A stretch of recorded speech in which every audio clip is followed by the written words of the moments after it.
السلام علیکم دوستوں، رمضان کا مہینہ آتا ہے، لوگ روزہ رکھتے ہیں، بھوک اور پیاس کو برداشت کرتے ہیں۔ دن کے آخر میں روزہ دار تھک چکا ہوتا ہے اور کبھی کبھی اس کے منہ سے ایک عجیب سی بو آتی ہے۔ دنیا کے لیے یہ صرف ایک بو ہے، لیکن اللہ کے نزدیک یہ بو مسک سے بھی زیادہ محبوب ہے۔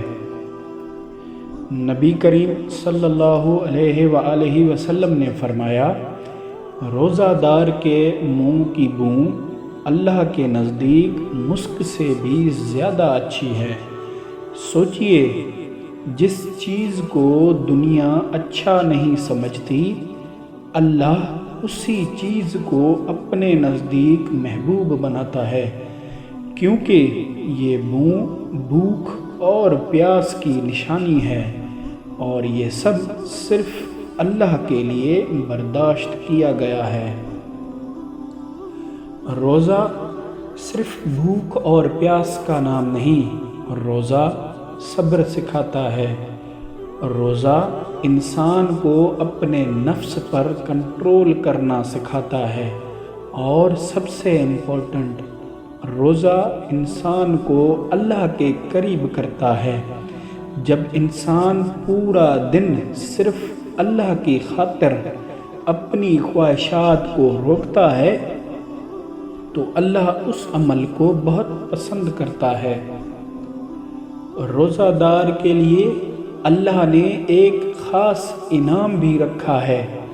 قیامت کے دن جنت کا ایک دروازہ کھلے گا، اس دروازے کا نام ہوگا الریان، اور اس دروازے سے صرف روزہ دار لوگ ہی گزریں گے۔ سوچئے، ایک ایسا دروازہ جو صرف ان لوگوں کے لیے ہو جو رمضان میں روزہ رکھتے ہیں۔ لیکن ایک سوال ہے، کیا ہم واقعی روزہ کی قدر کرتے ہیں، یا ہم صرف بھوک اور پیاس برداشت کرتے ہیں مگر اپنی زبان، اپنی آنکھوں اور اپنے دل کو نہیں روکتے؟ روزہ صرف پیٹ کا نہیں ہوتا، روزہ زبان کا بھی ہوتا ہے، روزہ آنکھوں کا بھی ہوتا ہے، اور روزہ دل کا بھی ہوتا ہے۔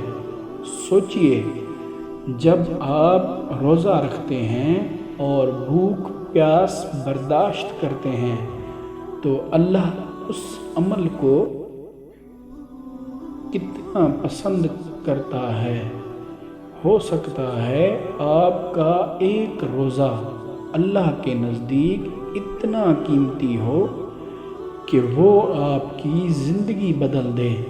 اسی لیے اس رمضان ہر روزہ کو پوری نیت اور اخلاص کے ساتھ رکھیے، کیونکہ اللہ سب دیکھ رہا ہے۔ اللہ ہم سب کو روزہ رکھنے کی توفیق عطا فرمائے، آمین۔ اگر میری ویڈیوز آپ کو اچھی لگتی ہیں تو میرا چینل سبسکرائب کر کے بیل آئیکن دبا دیں تاکہ ہمارے آنے والی ویڈیوز آپ دیکھ سکیں۔ شکریہ، اللہ حافظ۔